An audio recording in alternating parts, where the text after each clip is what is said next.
Quel peut être le point commun entre les radioamateurs de la 2RS, les lanceurs de fusées de l'Alcems, les enseignants, ingénieurs et étudiants de l'Université du Littoral Côte d'Opale, les jeunes scolarisés à l'IMED ou encore le club d'astronomes amateurs du Dunkerquois? Tous collaborent avec le plus souvent lors d'événements récurrents comme la Fête de la Science ou la Nuit des Étoiles, mais aussi sur des ateliers, des conférences et des projets. Le plus sait s'entourer d'une galaxie de partenaires pour avancer dans l'univers de la science. Le club d'astronomie du Dunkerquois en fait partie, il réunit une trentaine de membres aux motivations variées. Dans l'astronomie, il y a plusieurs intérêts. Il y en a qui préfèrent uniquement faire du visuel, d'autres qui préfèrent de la photo, d'autres encore qui veulent se tenir au courant des dernières découvertes. Quelle que soit leur activité au sein du club, tous aiment faire partager au grand public leur passion. C'est ainsi que l'asso participe chaque année au plus à la Fête de la Science et à la Nuit des Étoiles. On est complémentaires. Ce que les gens voient dans le planétarium, ils peuvent venir vers nous ensuite pour découvrir ce qu'est l'astronomie au point de vue amateur. Ils le voient après en direct de leurs propres yeux. Pour ça, on organise des séances d'observation, par exemple pendant la Nuit des Étoiles.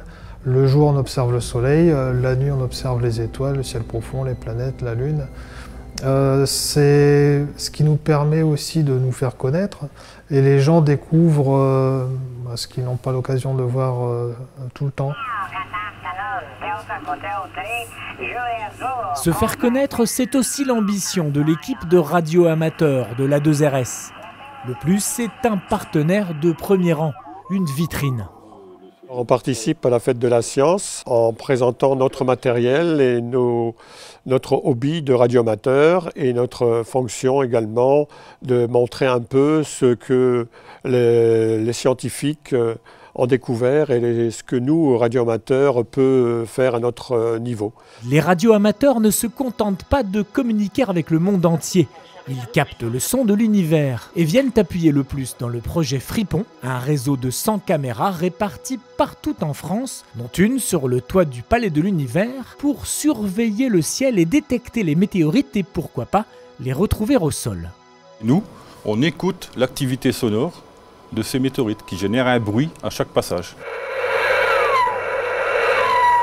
Et on visualise la fréquence du radar par cette porteuse, par un trait. Et en fait, tous les signaux qui vont venir couper perpendiculairement cette ligne horizontale correspondront à un écho de météorites qui traverseront au-dessus de nous. Autres fidèles de la Fête de la Science, les lanceurs de fusées de l'Alcems ont choisi le plus pour partager leur passion avec les jeunes.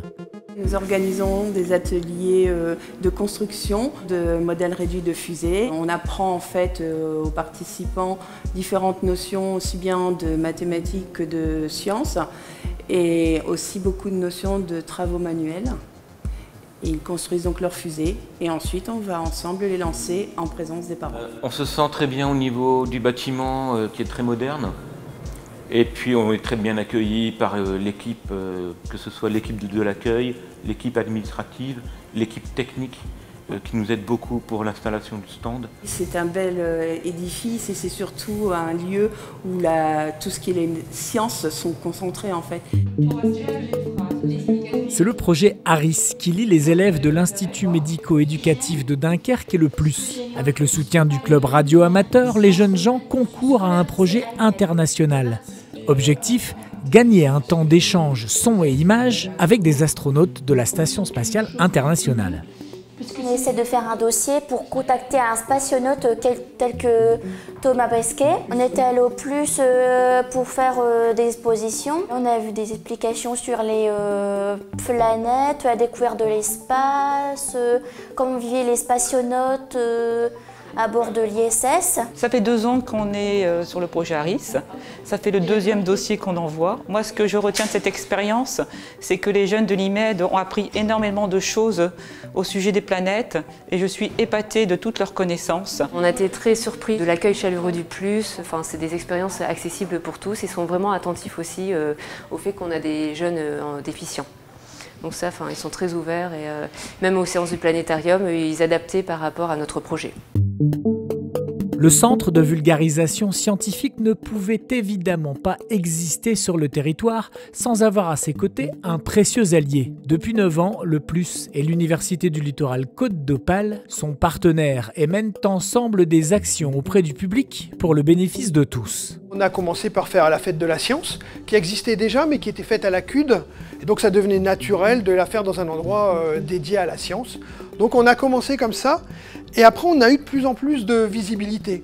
Par exemple, donc en tant que chargé de mission, j'avais des réunions à Lille, avec les universités de Lille, d'Artois et ainsi de suite. Et puis donc parfois, il y a des projets qui naissent, et on nous demande de mettre en rapport aussi l'université, mais aussi des centres de culture scientifique. Et donc ce lien qu'on avait avec le Palais de l'Univers, un lien quasi amical, à chaque fois qu'il y avait quelque chose à faire, on disait « bah oui, bah nous on est là, on peut proposer quelque chose ». De cette entente résulte tout un tas de projets, la semaine des mathématiques, la nuit des ondes gravitationnelles, des rencontres, des conférences en présence de scientifiques de haut vol ou encore la création de maisons pour la science. Au fil des années, les idées fusent et les projets se réalisent.